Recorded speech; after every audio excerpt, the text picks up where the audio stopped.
Okay, good evening, everybody, and welcome as always for the UAS lecture, the last one of the year. Our speaker this evening really hardly needs any introduction at all. Just before I do make those introductions, just the usual housekeeping. If you have a mobile phone with you, if you could please turn it off or onto silent. Say to those who are online, please, if you could make sure you're muted. I'm not expecting any problems this evening, but fire exits, two at the back of the lecture theatre, one on either side of the front here. Should there be a problem, please rendezvous in the car park at the front of the building.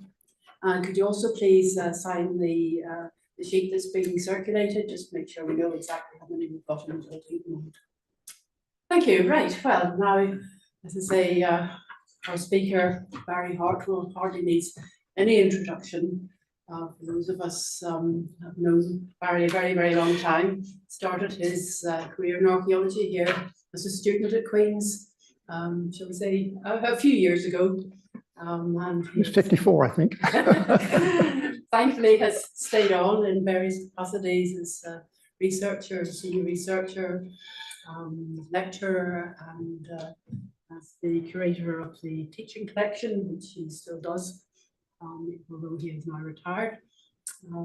Barry's probably best known for his excavations at Balnahattie from 1990 to 2000.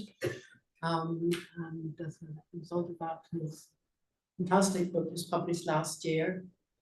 I'm sure it's not too late to ask Santa for a copy. If you haven't got one yet, certainly I thoroughly recommend it. So this evening we're sort of leaping forward a few millennia to the subject of tonight's talk, which is Cranmore House and Malone building and its people. Thanks, Barry. Thanks very much indeed, Anne. A sound check first of all. Can you hear me okay? Because I've got quite a soft voice, right? A wee bit more, Barry, please. Sorry, a bit more sound. Bit more sound.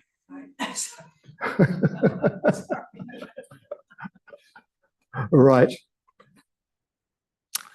Okay, Cranmore House. What you see on the screen is a very sort of quite a well-known sketch of a lovely looking old house. And it always really interested me because it was so close to Queen's. And around about the year 2000, I took a class down there, or there were a group of students working for a sites module, and we couldn't get out into the country because it was either foot and mouth or mad cow disease or something like that. So I was looking for somewhere really quite close, and Malone House presented itself as being really good, really interesting. And we had a group of students working there, and they came up with some interesting ideas. And subsequently, I got quite interested in the house itself. So first of all, sort out the location. You all probably know where it is anyway, but here's a sort of an aerial photograph. And you see the Malone Road running down here, okay? And Queen's is down this end, of course.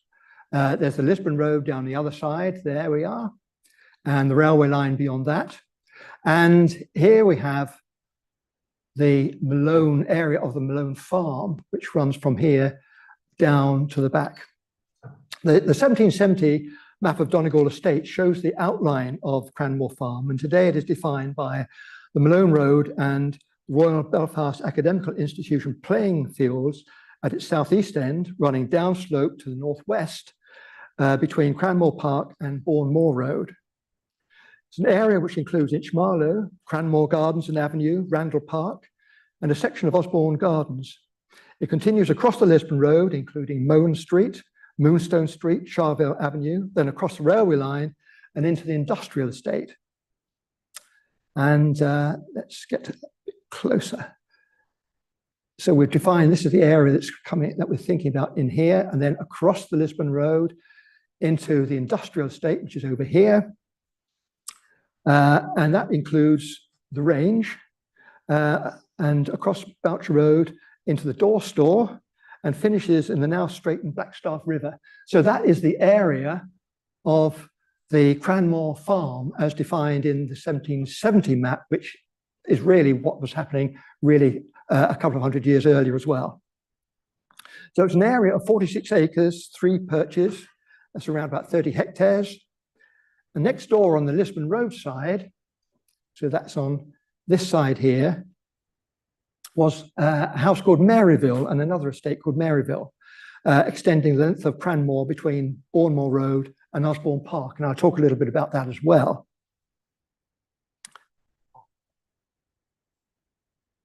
So here if we swing round and we're on the, looking over the Malone Road end, and at the bottom here, we can see the start of Stramillis Road.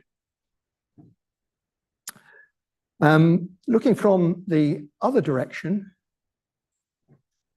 right, so we're now just looking back towards the Malone Road, you can just about make out the roof of the shell of Cranmore House, which is just here, right?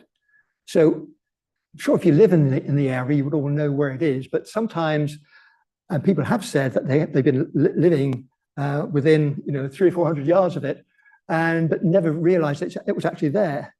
So this is then the house, which is at the Malone Road end of the whole estate.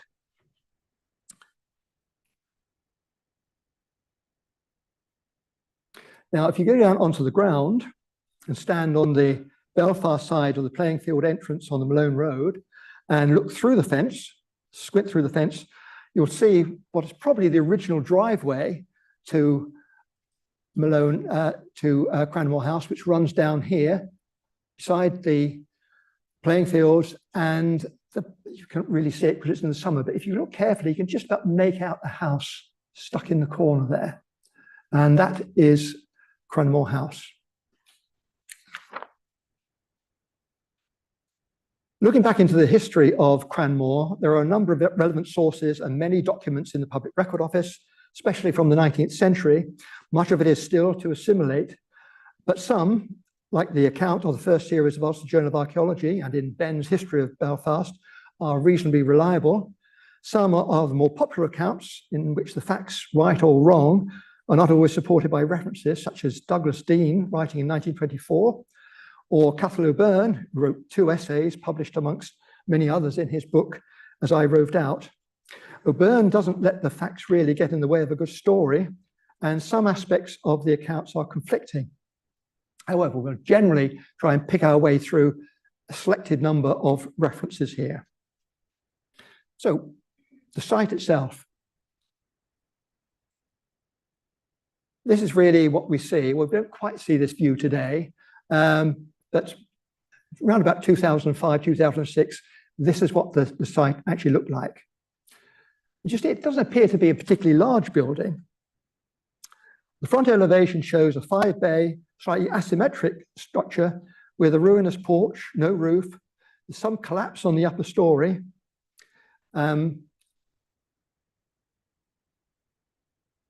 Fabric is in 4 distinct types. The ground floor is principally coarse rubble, probably fieldstone with large inserted windows, edged with handmade brick. And sitting above this is handmade brick laid in an English bond. And in the central upper section and windows, blockings, there's a manufactured brick, and you see a little bit of manufactured brick in this slide here, and surviving patches of a cement render containing presumably decorative basalt chips.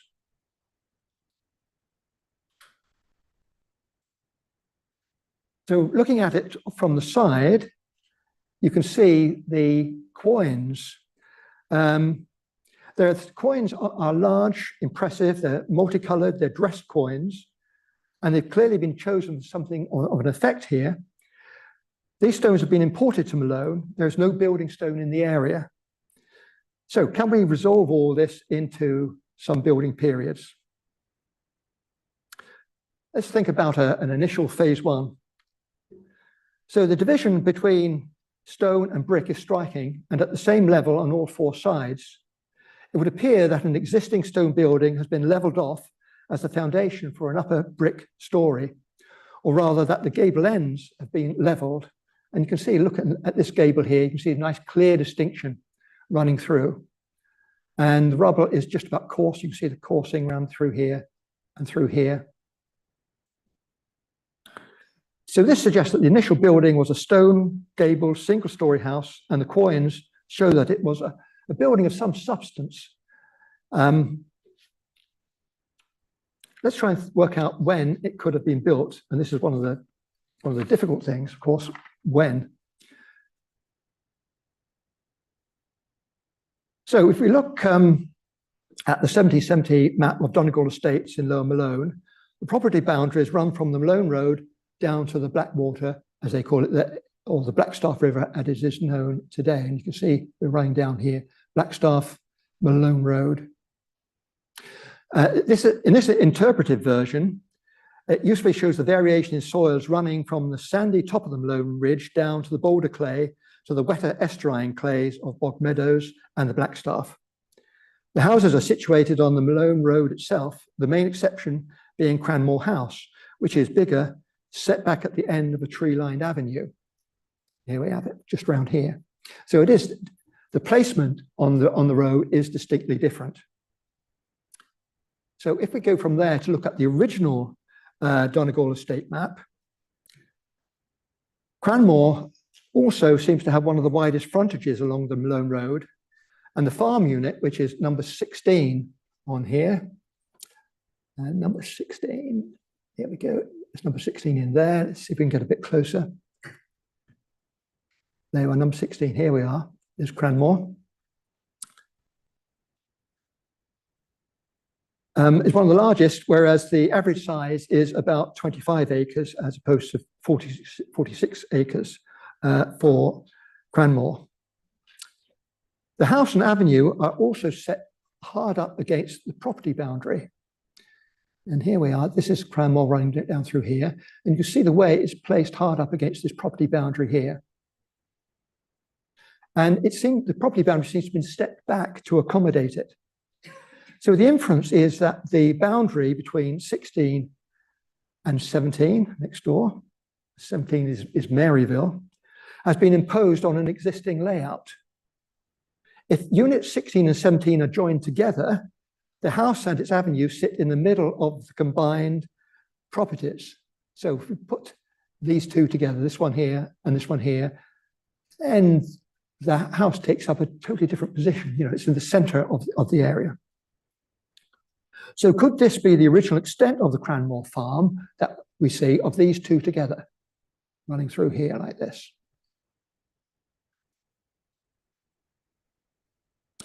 And therefore, could it precede and disrupt the Donegal land division, which you see around over the rest of the map? The enlarged boundary integrates with farm units in Lower Falls Road as well. So if you look here, it runs across, and here, it runs across. Whereas the central boundary doesn't. See, doesn't here.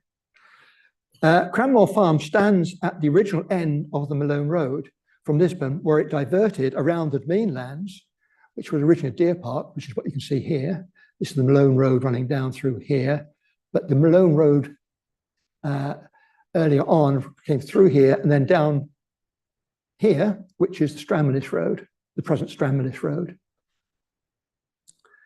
The Malone Road section from Cranmore towards the present University Road was only upgraded to a coach road in 1775 to avoid the drop from the Malone Ridge down to the Lagan, where there was probably a crossing, and then back up again.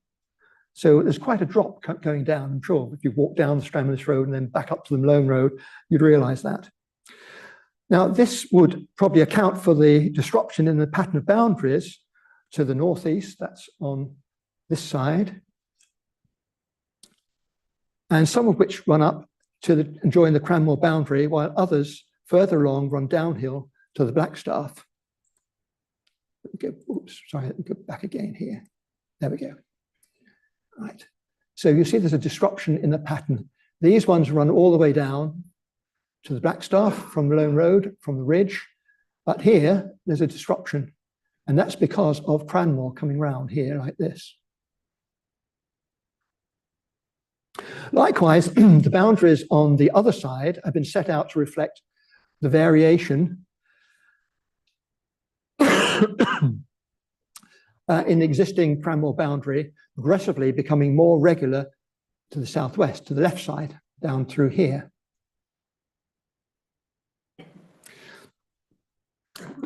Now, to quote Sir William Brereton, who wrote about a visit to Malone in 1634, travelling from Belfast, he writes, "Near here unto Mr. Arthur Hill, son and heir of Sir Moses Hill, hath a brave plantation, which he holds by lease, and which has still 40 years to come. The land is my Lord Chichester's, and the lease was made for 60 years to Sir Moses Hill by the old Lord Chichester. Many Lancashire and Cheshire men are here planted. They fit upon a rack rent and pay 5 or 6 shillings an acre for good ploughing land, which now is clothed with excellent corn." So this would suggest that the land was being enclosed and leases were being set out some 20 years earlier, in about 1614, and that Cranmore was sufficiently well established to disrupt this order. Another way of interpreting the pattern is that the initial setting out of farms proceeded from Moses Hill's estate, which is back towards, on the Lisbon side, back towards Belfast along the Malone Road, but originally finished at Cranmore, where the original route to Belfast diverted east along Stramillis Road, which defined the southern edge of what was the old deer park. Either way, it suggests that the foundation of Cranmore was probably before 1614 and perhaps even late 16th century.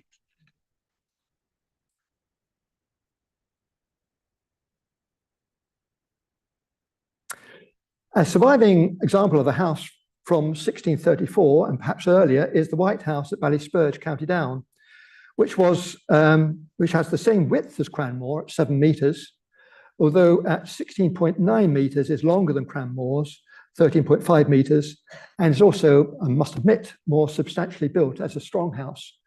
But it's the sort of thing that's the first phase of Cranmore could possibly have looked something like this.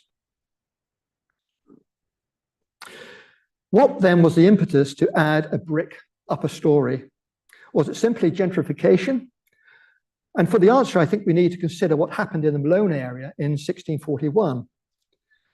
As I've already said, Malone was now well established as a productive area planted with Scottish and Cheshire settlers. An ironworks had been built beside the Lagan at New Forge, and a fort had been constructed by Sir Moses Hill at Malone on the hill above the Lagan at Shaw's Bridge. 1641 was the start of the Confederate Wars, and although the rebellion did not reach Belfast itself, it heavily impacted the surrounding area. One Belfast citizen quoted that the rebels burn and kill every other night within a mile, 2, 3 of us. Neither can we help it, for what they do is in the night, and if we send out a party, they have sentinels on all the hills and will no stand but retire into the woods. And then Cranmore at that time was out in the country, some 2.4 miles from the outskirts of Belfast.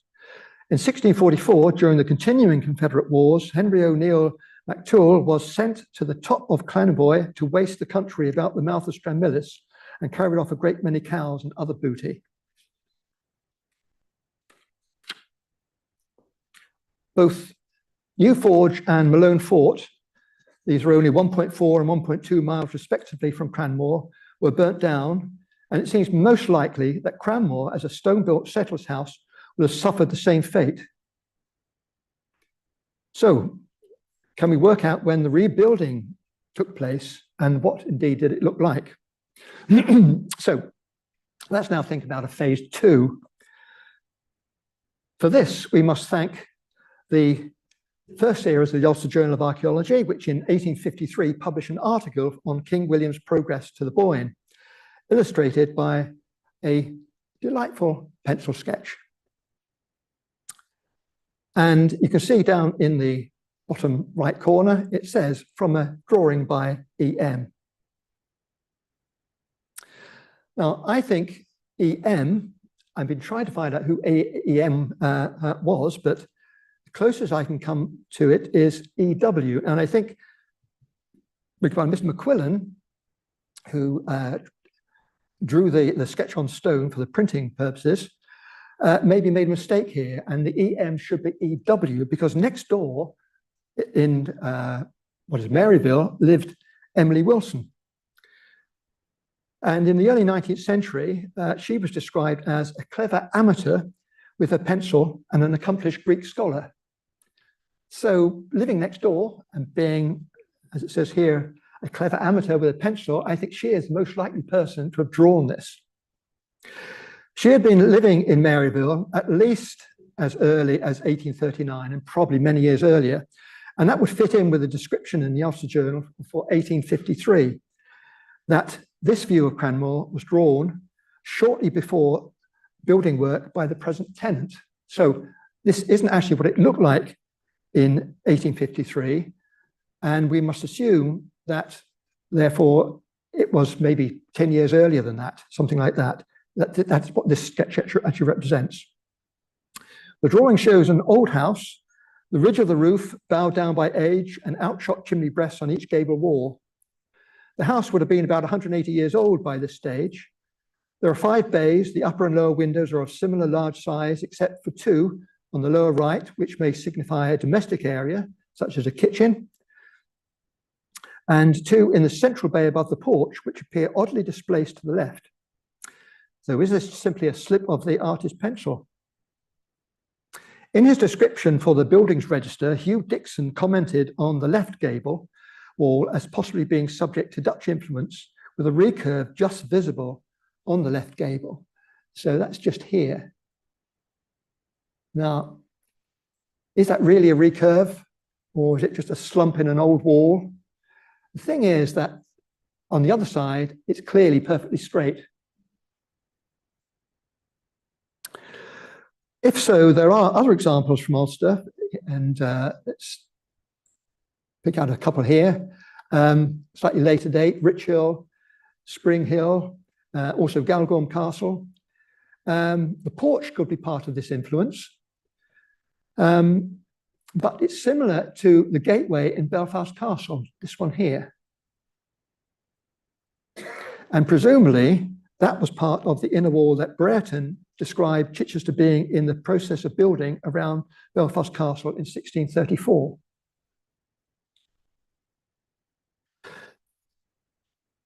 Dixon also makes the point that outshot chimneys are almost unknown in 18th century Ireland.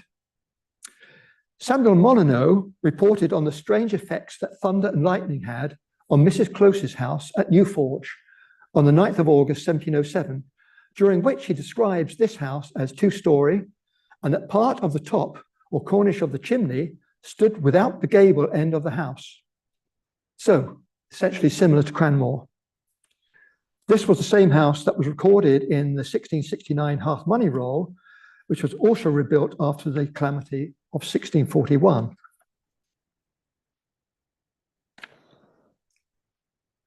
Now, there's some evidence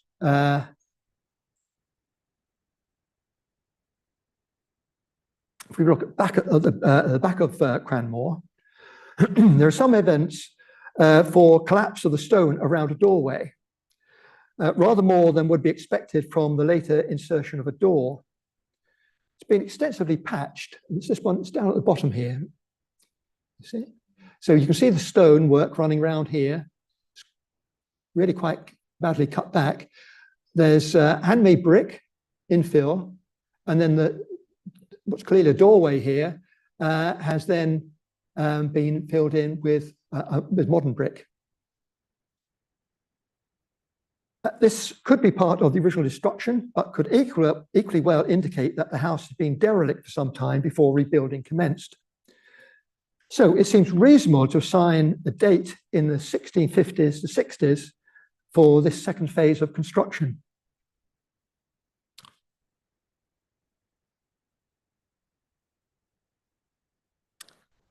Phase 3.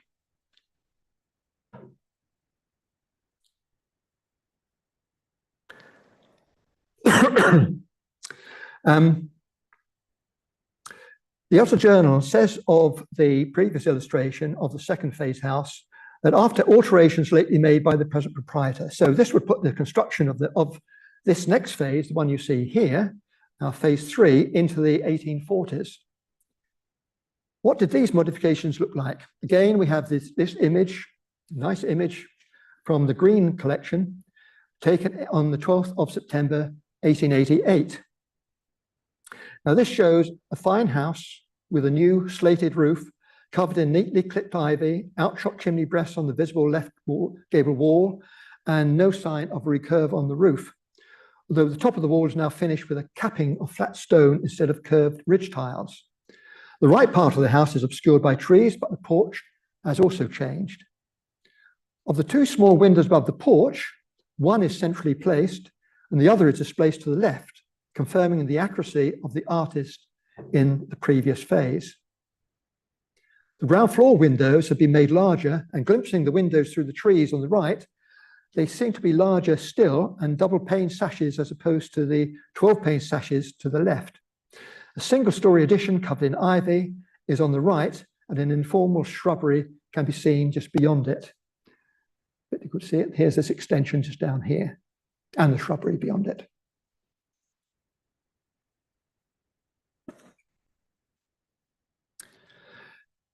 There is a problem though. Here's the 1888 photograph of the house, and here's the present one. But if you look above the porch, this has got two central windows, and these two are offset. So we haven't quite got to where it is at the moment. So the 1888 photograph doesn't map onto the existing facade, which has rounded heads to the windows on the first floor, except for the two small windows above the porch, which are now centrally placed with manufactured brick surrounds. So to answer this, we must take a long detour to consider the history and the people of Maryville next door on the Lisbon side of the Cranmore farm. And you might be more familiar with Maryville bed and breakfast house. This is not that one.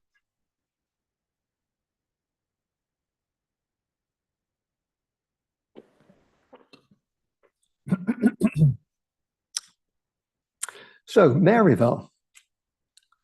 In the early 19th century, Maryville was the home of Alexander George Wilson and his wife, Emily.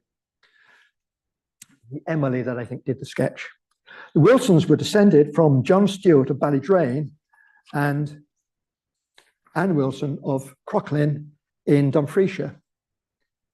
In the early 17th century, Anne landed at Donaghadee, and on her way to Dublin on horseback, she stopped at the Bell Inn at Drumbridge, which, as you know, is a crossing of the Lagan at the other end of the Upper Malone Road. This was full, and the landlady arranged for her to sleep the night next door at Ballydrain House, which is now the Malone Golf Club opposite Dixon Park, while the owner, John Stewart, was away. As she was leaving the next morning, John returned, and he was so smitten during the brief encounter that he followed her down to Dublin and married her. Several generations later, an elderly relative, Eleanor, had inherited the Stewart fortune, and she invited Anne Wilson's Scottish descendants, her nephew and niece, Walter and Anne Wilson of the now ailing Crocklin estate, to Belfast. Anne ended up marrying John Thompson of Jennymount, and in 1795, Walter Wilson married Jane Stewart of Ballydrain. Eleanor, who died in 1806, built 3 houses. Windsor, in the grounds of Ballydrain, where she lived herself. Another was Myrtlefield, and the last was Maryville, which she gave to the young Walter and Anne.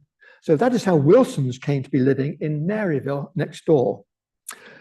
Alexander George was Walter's son, and after he died in 1856, his wife Emily, of the sketch, probably now short of money, leased out Maryville House, took rooms in 245 York Street so she could afford to enter her 2 sons, Walter and Basil, as gentlemen apprentices with Robert Hickson and Company, the shipbuilders. The investment was a wise one because the eldest son, Walter Henry Wilson, rose through the ranks, and at the age of 35 in 1874, became a partner in Harland and Wolff. Walter Henry was born at Maryville in 1839, and his ancestry not only included the Stuarts, but also the Eccles and Legg families. We'll talk about this in a moment. So there was another family association between the Wilsons and Cranmore next door. In 1870, Maryville was still being rented, this time by Thomas Montgomery, director of the Northern Bank. But by 1892, the Belfast Street Directory shows that Emily Wilson had returned. Walter, who had been living in Windsor Park since his marriage, was on the move, became a member of the Belfast Naturalist Field Club. And in 1890, and their membership certificate stubs now give his address as Cranmore, which he seems to have bought in 1889. For a man of Wilson's status and wealth, this could only have been a temporary move, and 2 years later, the family's address is given as Stranmillis House, the estate across the Malone Road. By 1900, his address changes to the even larger Beaver Park, which he took on a 20-year lease. Going back in 1893, he still had the deeds of Cranmore, and it is Walter Henry Wilson who is credited by Isaac Ward, who was writing as Belfastiensis, in removing the roof from Cranmore House and converting it into a conservatory, which is what you see on the lower photograph. Apart from engineering, like so many Victorian gentlemen, Walter had a great interest in the natural world. But unlike the naturalist John Templeton, who lived in Cranmore, more about him later, he preferred fishing it and shooting it. However, he was a keen painter and gardener with an excellent collection of orchids, and it's possible that this is what inspired the conversion. It could not be done until he moved out of the house, and over the years, he became progressively dissociated with the area, moving into ever larger houses with extensive grounds and glass houses. The conversion then should most likely have happened in the early 1890s. But we have a problem. And this is another drawing, this one here. So this is Cranmore House as well. And as you can see from the bottom corner, it's signed J.W. Carey, 1910. So if there was a conversion, and presuming that this really was the house as it was in 1910, but it's, you know, it's a fairly accurate looking, as though it was drawn from life. So I would go for it actually being the house as it was in 1910. So the conversion would have to have occurred after this. And anyway, Walter Henry Wilson dies suddenly and unexpectedly on a train to Portrush in 1904. A much more probable alternative is that this was the other brother, Basil, another engineer who had inherited Maryville after the death of his mother in 1901, that did the conversion, with Cranmore House becoming a detached conservatory for the adjacent Maryville. The credit to this drawing actually says sepia drawing by J.W. Carey for A. Basil Wilson, master of the Institute of Engineers of Maryville. This would match the first drawing of Cranmore, which I propose was what his mother did in the 1840s. So you can almost imagine the two drawings hanging together on the wall of Maryville. Basil Wilson died in 1913. So in this scenario, the phase 3 building, previous one to this, would have come to an end between 1910 and 1913. So this, the 1910 sepia drawing, represents our next phase, the phase 4. The person most likely to have ordered the partial rebuild of the facade, though, was actually Walter Wilson, in order to give what is essentially quite a small house a much more imposing look. And the new central gable has a niche containing a wheel-headed cross, which gives it much more gravitas. So this would have to have been undertaken in the 1890s. Basil Wilson, living next door in Maryville, had designed an addition to the County Antrim Lunatic Asylum. And it's just possible that he designed the third gable over the revised porch shown in the picture and centralized the two windows above it. The drawing shows the gable and windows to be covered with a considerable growth of ivy, which would be possible if the building work had been carried out 16 or 17 years earlier. So the phase 3 building has the third gable added and becomes phase 4 in early 1890. From 1897 to 1900, John Lindsay, a gardener, is listed as resident at Cranmore. It's vacant in 1902, and in 1908, a bankruptcy petition from William Watson, a builder, gives its address as Cranmore. And this is the last time Cranmore is listed in the Belfast Street Directory, which gives weight to the probability that shortly after it is no longer a residential property, and the roof has been taken off. This then moves us to phase 5, in which the unfortunate house is converted into a novel and picturesque conservatory, or a fernery, as some people call it. So these are pictures of the interior.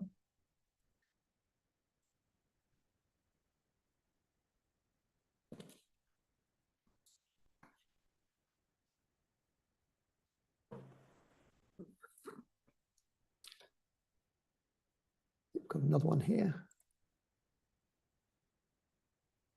Some of the details of the interior and looking at the porch. So the roof is removed and the interior, including the floor, is stripped out. The side and rear windows are blocked. Shelving is inserted against the rear and side walls, and the interior walls rendered in cement. The exterior walls are also rendered in cement, containing decorative basalt flakes. Vents are inserted, and the front windows remain glazed. If it was made into a conservatory, it would logically have had a glass roof, and the provision of vents would support this. Perhaps if it was simply a fernery, the roof may not have been necessary. The Royal Belfast Academical Institution acquired 5 acres of land at the corner of Malone Road and Osborne Park in 1912, and for playing fields with an option to purchase Maryville and Cranmore, which they finally did in 1916. Cranmore, with its historic associations, then passed into the tender care of the school. Here you can see the floor plan on the first floor, on the ground floor, and then on the first floor. And you can see sort of emphasizes the fact that the ground floor is stone and the first floor is brick, and fancy tiling in the later porch.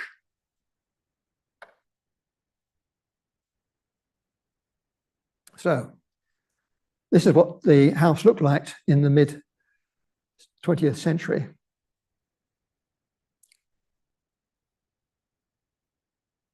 So let's think about our next phase. We're up to 6. Maryville was eventually demolished, but the playing fields were not extended into Cranmore until the early 1960s, when the area beside the Malone Road was levelled, and unfortunately a groundsman house was actually built onto the back wall. And there you can see the groundsman's house. And this is the groundsman's house shortly before it was demolished. And there's some of the damage you can see to the rear wall that was created by the house. The small woodland copse between the house and Cranmore Avenue, containing some of the trees, dating almost certainly back to the late 1700s, and a pond designed as a landscape park in the Northern Ireland Heritage Gardens inventory also has come under pressure. This is a bit more about the groundsman's house. And here you can see an aerial view. You see there's quite a bit of destruction here and houses built on the end. In 2006, a program of repair was undertaken, including the removal of ivy and other vegetation, the stabilization and repointing. And we have a new groundsman's house. 3 years later, the groundsman's house was removed and the walls stabilized, and a new house was then constructed several meters away. So, I'm sure you're all very clear about the phases now, but we'll have a run through. Okay, so this is what it looks like today. Then if we, as it were, take the top bit off, this would represent from the earliest phase, which we'll say is late 16th, early 17th century. We then moved to the second stage. The house was then called the Rookery, and later Orange Grove. So this would be about 1650 to 1850. We then worked to phase 3, which is Cranmore House from 1850 to 1890. And you can see the offset windows are still there. We then go to the final residential phase, which is going from 1890 through to 1910. And the roof is then taken off and we're back to this.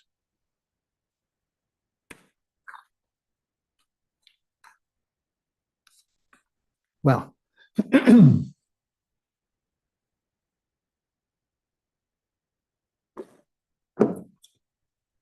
you may think we've reached the end, but we haven't. Because now we want to consider something of the people. Some of the later personalities have already inevitably been introduced while interpreting the building phases, but Cranmore has a particularly rich social history. So I want to introduce various families, and I have to admit my intention was to create a sort of interactive chart here, but after several days I just gave up. And all you need to know really, I think, is that all these families intermarried over 250 years in the area.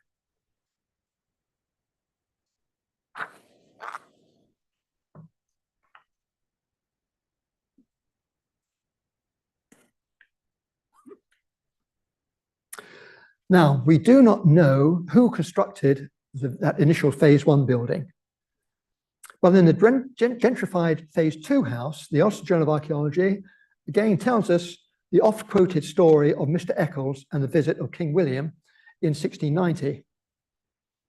That Eccles was John Eccles, a Scottish settler, recorded as resident in the Hearth-money roll for Lower Malone in 1669, and his wife Elizabeth Best of Hornby Castle in Lancashire. Slightly earlier, in a letter to the Laird of Lamont, John Black, a merchant, writes that he came to Belfast from Scotland at the age of 16 in about 1663 and married into the Eccles family, who was settled in Stranmillis. In 1690, after a short stay in Belfast, King William set off for Lambeg House on the first leg of his journey, which was to end with his confrontation with King James at the Boyne. Being caught in a rainstorm, as the story goes, the king sought shelter under a tree beside a house called the Rookery, as Cranmore was then known. The owner, Mr. Eccles, invited the king and his staff into the house, where he drank a mug of ale and had 40 winks. Eccles' son was befriended by the king and eventually went to Dublin, became collector of customs, and in 1710, as Sir John Eccles, Lord Mayor, with Eccles Street being named after him. The bed on which the king rested and the mug were inevitably preserved in the family, and the name of the house was changed to Orange Grove. And the tree was thereafter revered by the Orangemen. All this may not have simply been happenstance, and the king may at least have known of John Eccles, or perhaps may even have already met him. There was another Eccles, Hugh, and he was a wealthy merchant, and together with the then sovereign of Belfast, raised money to contribute to the king's military campaign. Hugh was most probably John's brother. And also, Schomberg's army overwintered in Ulster, and Lord Cavendish's regiment was quartered in Drumderryachy and on Malone. So the Eccles name may very well have come up. Now the king's bed, disintegrated over time, but what happened to the mug? Well, Cathal O'Byrne has two somewhat conflicting accounts of the whole episode, but has some interesting things to say about the mug. And he says it came into the possession of Mr. James R. Grimshaw of Oxshott in Surrey, and that it was called King William's mug, and that it was for years on exhibition in Dublin. And he goes on to describe it. I think if I got the description. There we are. He described it as a typical German stein of glazed earthenware and decorated with designs in lines and crosses, the colours being dark red, light blue and green, stands about 8 inches high and is 3 inches across, and the body globular, crossed by diagonal grooves, originally fitted with a hinge pewter lid. This lid was broken off and the hinge clip now remains attached to the handle. So what happened to it. So actually, on your behalf, I asked the National Museum what they'd done with it. They said they didn't have it. But they looked back into their records and they found this, an old Delft tanker with the green and blue decoration on a white background, around a handle, a piece of lead to which the lid was formerly attached, the body spirally fluted, cracked in the neck, which does sound as though it was actually the same mug. And that was lent by James R. Grimshaw, so that's correct, in 1883, but unfortunately it was returned to him in 1887. So it seems to have been the same mug, but if O'Byrne had seen it himself, he would only have been 7 or 11 years old. And so it's most unlikely to have remembered such detail. Anyway, the location of the mug remains a mystery, but we do know how the Grimshaws got hold of it. But I'm not going to tell you yet, and I'm going to keep you on the edge of your seat. During the 18th century, tracing ownership of Orange Grove is difficult, but seems to have passed to Eccles' grandson, Captain Jones, and thence to Benjamin Legg of Malone House, whose daughter, Eleanor, married one James Templeton, a successful Belfast merchant of Bridge Street, although neither his name nor Eccles appears on the list of leases. Bridge Street is named after, as you probably know, is named after a bridge over the Farset as opposed to the Lagan, though by this time it had been culverted and no bridges existed, and it runs between Waring Street and High Street opposite Joy's Entry, all part of Old Belfast. James's son John was born in 1766, and when he took over Cranmore and the business on the death of his father, Orange Grove can be said to have entered its golden age. John Templeton developed a deep scientific interest in botany and zoology, which was largely self-taught. But he was highly regarded by the great naturalists of the day. Sir Joseph Banks of Kew Gardens offered him a pension of £400 and a large tract of land if he would undertake a survey of plants in Australia. He declined because he did not want to leave his home and family at Cranmore, although a genus of Australian flowering plants called Templetonia is named after him. He read papers for the Linnaean Society in London on soils and bird migrations, wrote for journals and newspapers, and organised a number of plant collecting expeditions around Belfast and the north of Ireland, as far down as Dublin. He compiled a catalogue of native Irish plants and was working on, on an unpublished illustrated Flora Hibernica when he died in 1825. Unfortunately, there just isn't time to look into his botanical interests, which dominated his life, as I've only got 10 minutes left. He recorded his activities in a series of daily journals, and these survived from 1806 until his death. They were written in longhand and are in the Ulster Museum, and they give us a rare insight into his natural history studies and collecting trips. The development of his experimental garden and farm at Cranmore, meteorology, geology, the books and journals he read, the lectures, debates, concerts he attended, founding of the Royal Belfast Academical Institution, and the people and politics of Belfast. They show him to have been a fierce advocate of the independence of Ireland, and although he was sympathetic to the aims of the 1798 rebellion and friends with most of the leaders, he was a pacifist and avowedly and non-sectarian, considering three great disasters to have befallen Ireland: the established Protestant Church, the Catholic Church, and England. The saviour of Ireland would be self-determination, science, Catholic emancipation, and a liberal, non-sectarian education for all. The last decades of the 18th century were heady times, but hope and expectation turned to tragedy for the Protestant radical middle class of Belfast, who largely supported the ideals of the United Irishmen. Samuel Neilson, who had launched the United Irishman paper, the Northern Star, Henry Joy McCracken and his sister Mary Ann, Dr. Bruce, Dr. MacDonald, Berkeley, Sims, Thomas Russell, Henry Joy, Charles Teeling, John Hancock, these were all friends. In some cases, they were intimate friends of John Templeton, and he had grown up, socialized, and shared his politics with many of them, supporting Catholic emancipation and parliamentary reform. They would all have been welcome visitors to Orange Grove, but these were dangerous times. In 1796, Russell, Neilson, and Teeling were among the many arrested for sedition, along with Henry Joy McCracken, and sent to prison in Dublin. Others, including his good friend William Tennant, wealthy banker, were imprisoned in Scotland.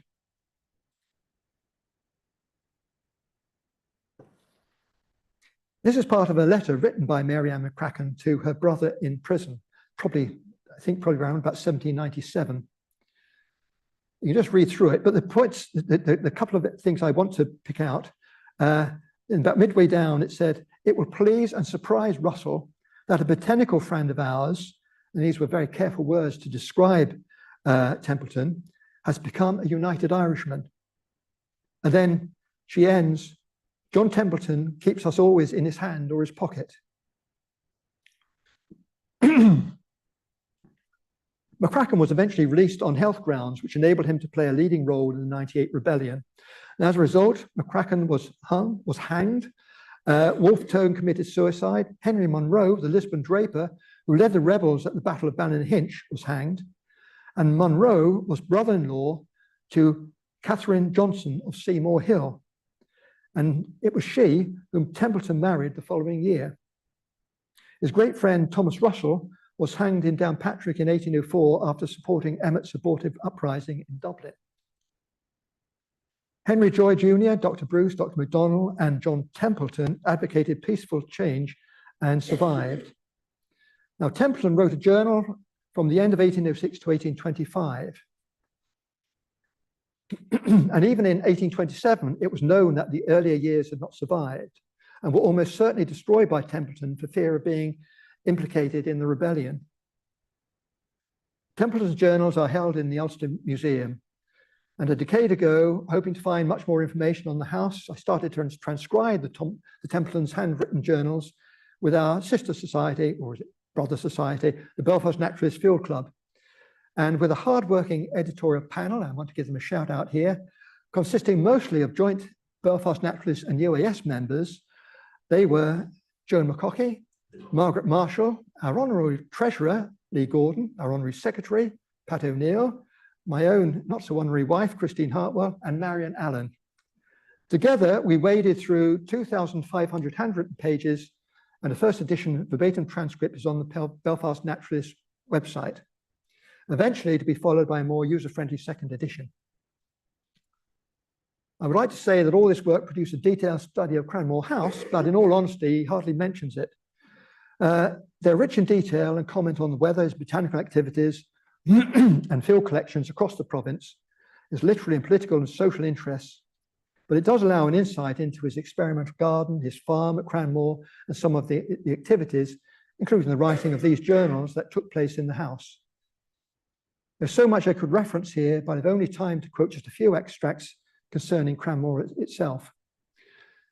Templeton recorded over 1,500 different plants, trees, and shrubs in his experimental garden. And to give you some idea of the scale of his gardening activities, here are a few extracts from the February 1821 journal in which he was creating an alpine bed in his experimental house. Now, I don't expect you to read this lot, but there are 20, I mean, when we go to a garden center, you know, you buy 2 or 3 plants.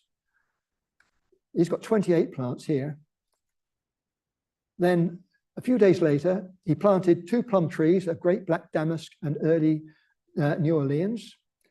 And then on the Tuesday, he was sowing oats in the Marlhold field. He was, when it comes down to it, a farmer. Then on the Friday, he received another lot of plants from Mr. Shankly of Edinburgh, which you see down here. Then on the following Saturday, he sowed East Indian seeds in the greenhouse, presented by Mr. Peel of Edinburgh, Pinus webiana from the Himalayan mountains in a pot, hill rice, 2 pots, Lahore wheat in a pot, doob grass in a pot, and set 25 or 30 grains, seeds, about 1 foot asunder among common red wheat in the oak tree field on the 14th ridge to see how they survive under local conditions. So this is why it's called an experimental garden, because it really was an experimental garden.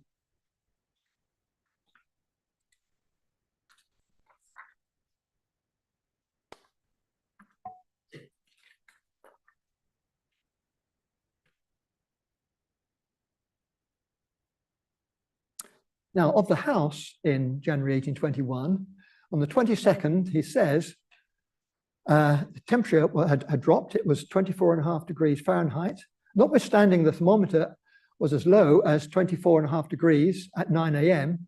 From the effects, it would appear that the cold was the greatest of any preceding night, The water was frozen in the jugs in our rooms, and the cream crocks were frozen in the pantry. So this was not a warm house. And then the following day, a very stormy night with rain which beat through every crevice so that our rooms were running wet. A great deal of snow has disappeared, and the mountain face, that is Divis, is wonderfully cleared.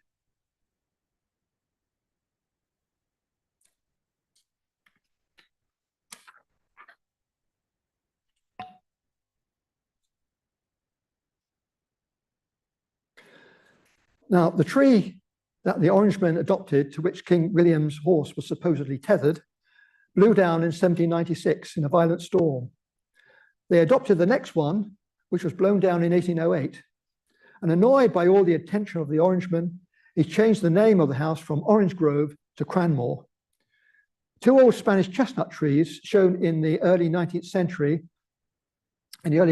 drawing, and we see them, actually the three of them here, this one, and this one, and this one, they still actually survive. Well, two of them actually survive. Here's one of them, and there's the other one at the back, just there. And you can see this is, you see from this view, it's got a curious split trunk, which you can actually see here as well. And those trees also appear in all the other views. And in 1807, let's see, no, in 1807, Templeton actually measured them, and he found the girth of the largest at that point was 11 foot 10 inches. Now, Spanish chestnuts, they're not native, so they have to have been planted. So it would seem to suggest that this maybe was part of the original planting, really going back to the very early 1600s, maybe even the late 1500s.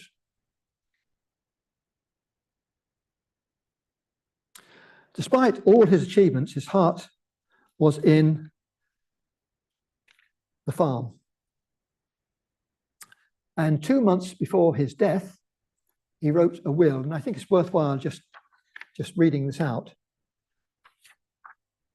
I leave unto my wife, Catherine Templeton, my farm in Lower Malone during her life, with the whole of the stock and all the utensils thereon at the time of my death, together with the household furniture at that time during her life, and then the said property to be considered the joint property of my son Robert, my daughter Ellen, my daughter Catherine, my daughter Mary and Matilda, and in case of the death of any one of them, his or her share to be divided amongst the survivors, in case of decease amongst their children.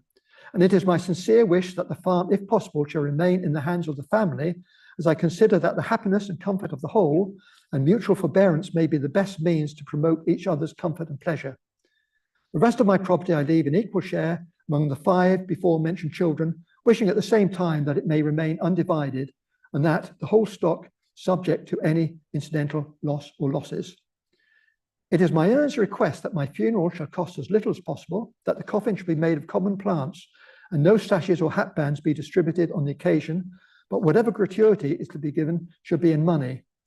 This saving I have requested, and I conceive that my property will be found little enough to continue that comfort to which my family have been accustomed. And I wish that my body be laid in the corner of the larch grove next Mr. Gordon's watering pond. And I request that Mr. Tennant and Mr. Caldwell to assist my wife, Catherine Templeton, in the execution of my will.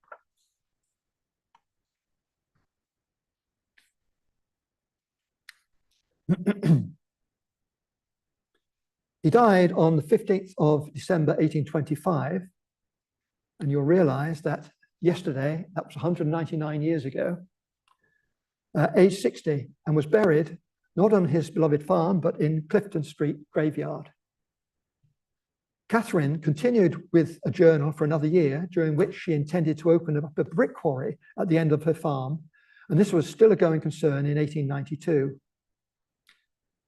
In 1883, Catherine Templeton and the rest of the family, that's Robert, Ellen, Catherine the younger, Mary Templeton, Matilda Templeton, all of Cranmore, raised a mortgage with James Montgomery of the Northern Bank for lands in Lower Malone. And in 1838, there was a further mortgage on the farm, which added the names of James Tennant, Mary Grimshaw, and William Drennan. This raised money for the phase 3 work to be done, the family being conscious of providing a good home for Catherine and her remaining unmarried daughters. If you remember, the name Grimshaw comes up. Well, it appeared earlier as owning the Grimshaw mug, or as owning the King William mug. Well, Templeton's eldest daughter, Mary, married James Grimshaw, one of the sons of the linen, cotton, and print manufacturing family of White Abbey. James was also a keen amateur naturalist, and the jug was passed down the Grimshaw line, and it was his grandson, James R. Grimshaw, who lent the mug to the Dublin Museum in 1882. Backtracking to 1842, Catherine renewed the lease on the land from the Most Honourable George Augustus, Marquess of Donegal, for the lives of 46 acres, which means 30 perches, for a consideration of £1 6 and 8 rent of £30 per annum plus fees. But by 1846, Donegal had sold the land to William Coates of Glentoran and William Gordon of Malone. And this marks the breakup of the farm and the fields becoming owned by different landlords, Hutchison Posnett, Samuel Young, and William Legg, who then sublet. And in 1873, leases begin to refer to Cranmore as building land. Catherine Templeton continued to live in the house and is listed in the Belfast directory as the occupant in 1865. She died in 1868 at the age of 95 years and 9 months and is buried in Clifton Street graveyard with her husband outliving him by 43 years. The 1870 Belfast directory lists the Mrs. Templetons, her unmarried daughters, as in occupation, but this is the final reference to Templeton at Cranmore. And in 1884, J.A. Bullock, woolen manufacturer and shirt maker of Lindenhall Street, is resident. This then brings the story to the Wilsons, as we've already gone over, and almost to the end of this lecture. There really wasn't time to do justice to the remarkable John Templeton, so I would encourage you to read either Patricia Pine's short entry for Templeton in the online Dictionary of Ulster Biography, the Patricia Burns' longer entry in the Dictionary of Irish Biography, or better still, I think you should go to the Belfast Naturalist website and go to the archive page and read the transcribed lecture by the Reverend Thomas Hinks of the Belfast Natural History and Philosophical Society on the life of Templeton. And that was given 2 years before his death. He didn't know Templeton personally, but he visited Cranmore, he interviewed Catherine Templeton and looked at all the correspondence and the journals. And I would advise you to go ahead and look at that. And remember that next year, therefore, is the bicentenary of Templeton's death. So it's quite an important year coming up. An important celebration, in fact, of a life of quite a remarkable man. Thank you very much indeed.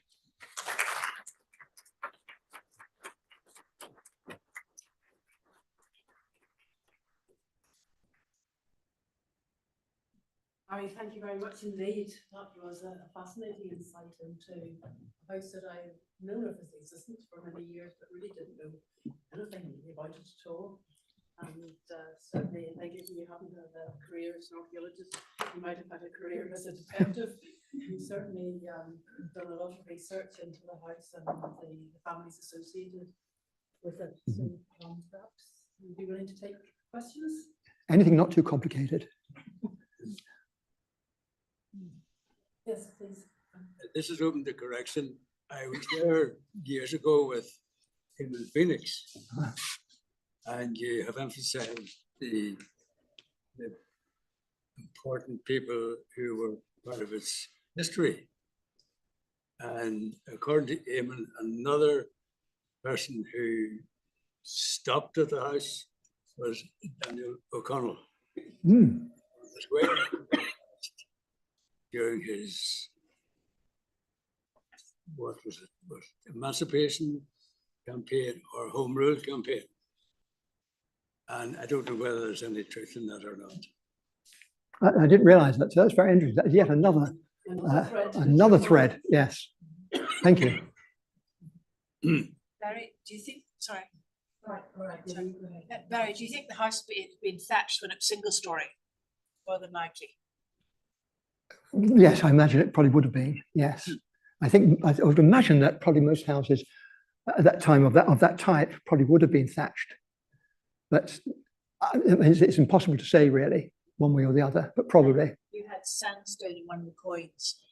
Sandstone you found in that area? No, No, so it's come in from scrap. no, none. There is no building stone really, as far as I'm aware, on the Malone Road. There's a lot of stone in the ground, but not those. And those coins are really quite substantial.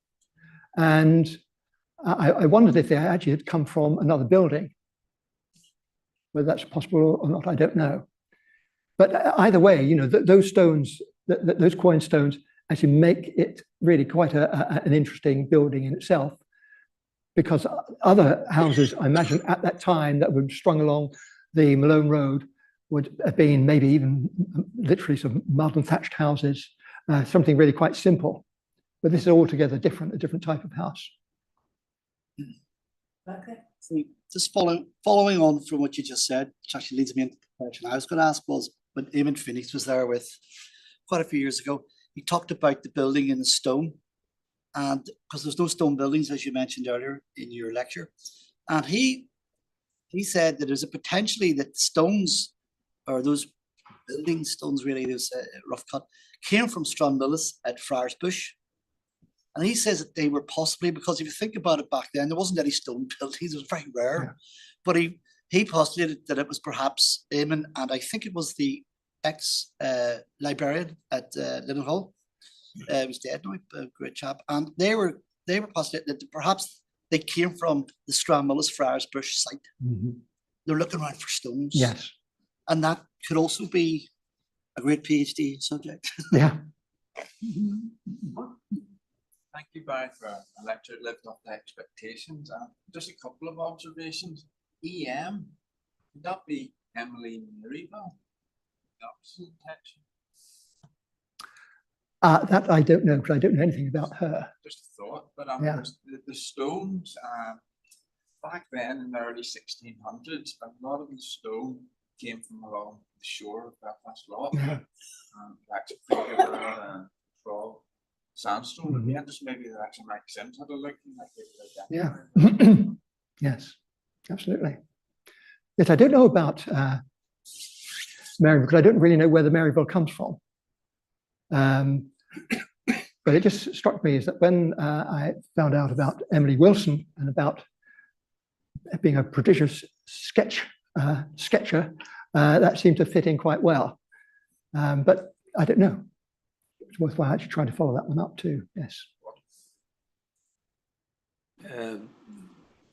Thinking about the future now, normally a building without a roof will have a short life. Are there any concerns about just how long the house can be preserved without a roof? You're thinking of the house at present? Yes. As it present stands. Well, it's been like that for over 100 years. And as you can see, it has at various stages fallen into quite a lot of disrepair. And it really does need, I think, it needs to be kept up. It needs to be kept clear, and the vegetation needs to be kept off it. And I just hope that the school does actually persevere with this. It is actually on private property, so I can't encourage you to go and see it. You will be technically trespassing. But it is a pity that it isn't more available to view. And it's not to say that if you went up and knocked at the door of the groundsman's house, you wouldn't let you have a look at it. But it should be far better known, I think. And there's a blue plaque has been put up for Templeton in Botanic Park. It's just sort of almost a pity that it wasn't put up on the wall of Cranmore House. But it's a house which I think does need a lot of tender care. What I can't really get over myself is why what appeared to be a perfectly habitable house was let go in this way. It wasn't actually let go. It was actually, the roof was physically taken off. Why would you do that? Just to make it a conservatory? Well, I think maybe it's because nobody had a use for it anymore. Maybe, that there were some problems with the house itself. It wasn't worth maintaining it. But the mere fact that they had done work on it 10 years earlier or 20 years earlier, would seem that a very strange thing to have actually physically taken the roof off. But then again, maybe it was that the Wilsons, they had substantial houses themselves. In Maryville, maybe they didn't have a conservatory. Maybe that's something that they thought they could be a good use for it. And possibly when the work was immediately done, maybe it looked really quite attractive proposition, quite an interesting thing, a talking point. Having a house, so you open up, you go in, and it's just full of ferns. Maybe, I don't know. Hello, I'd like to congratulate you on your lecture, which for me as a 40-year resident of Bonmore Road exceeded my expectations. Just a peripheral question and then another observation.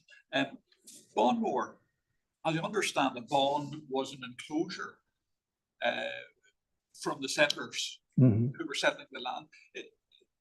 As a resident of Bonmore Road, is there any evidence of a bond ever having? I haven't come across anything about that. I mean, it's odd to have that name, isn't it, Bonmore? But whether there was, I mean, in one sense, I suppose you might have expected, especially at the end of the 1500s, if that's when it was originally built, you might expect there to have been a bourne. And I think Ballyspurge, for example, has a bourne around it. But I don't know, as far as I'm aware, there's been no indication of a bourne around Cranmore House or of a bourne anywhere along Bonmore Road. But I don't know. And the second observation is my wife wrote a couple of popular articles about Cranmore House because of the Wolfe Tone King William connection. She met a man called Dr. Conor O'Malley, who was an Irish diplomat, son of Mary O'Malley, who was the founder of the Lyric Theatre. And he commissioned someone to look at the house. And I went back 20, maybe 30 years. And they said their advice was that you shouldn't try to renovate it, but perhaps preserve it, because the analogy they used was the cathedral on the Rock of Cashel. And when the roof was taken off in the 18th century, and it spoiled the church and the magnificent vista that there is there. But his view was it couldn't be restored, but it might be preserved. So, given that there seems to be a surplus of money south of the border, maybe that can be resurrected again. Who knows? Who knows? Yes, thank you.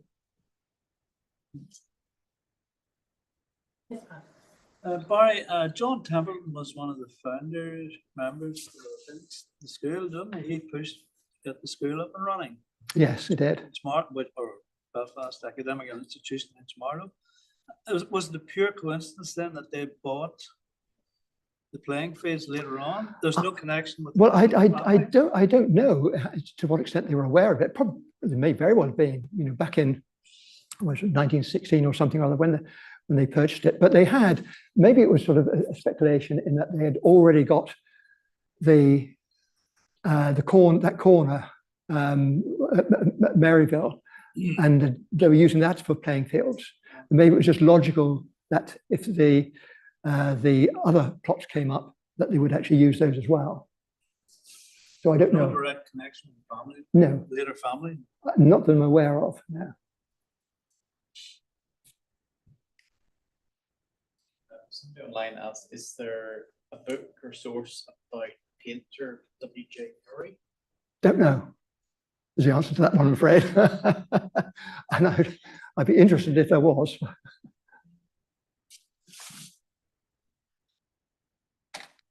Just one last thing. Is the house safe from vandalism? Is it well secured?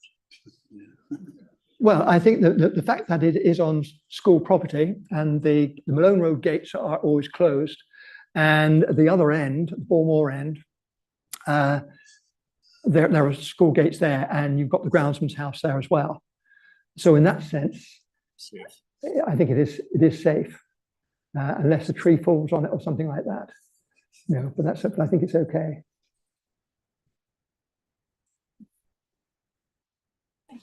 Just to say another big thank you to Barry, as always. Your lectures are inspiring, and thank you very much indeed. It's a different aspect of Belfast history, but much appreciated. So thank you very much indeed. Thank you.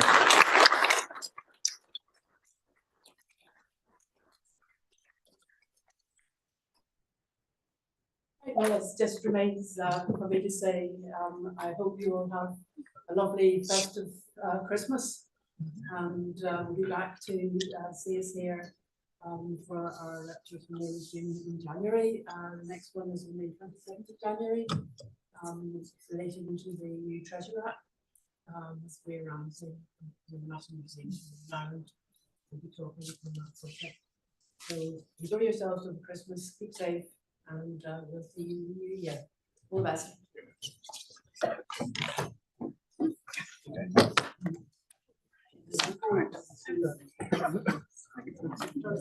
Wow.